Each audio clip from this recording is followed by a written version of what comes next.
Stage اداکارہ دعا چودھری ملزموں کو تھانے سے چھڑا کر لے گئیں۔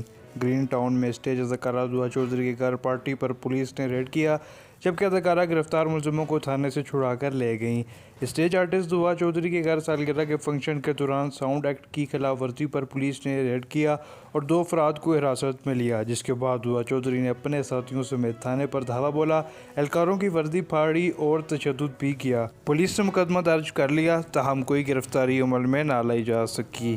پولیس کے مطابق اہل علاقہ ساؤنڈ سسٹم کے شور سے پریشان تھے۔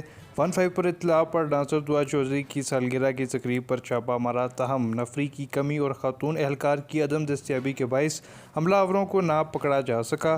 پولیس نے تھانہ گرین ٹاؤن میں 7 خواتین اور 3 افراد کے خلاف مقدمہ درج کر لیا ہے۔ پاکستان کی تمام بڑی خبریں جاننے کے لیے ہمارے چینل کو سبسکرائب ضرور کریں۔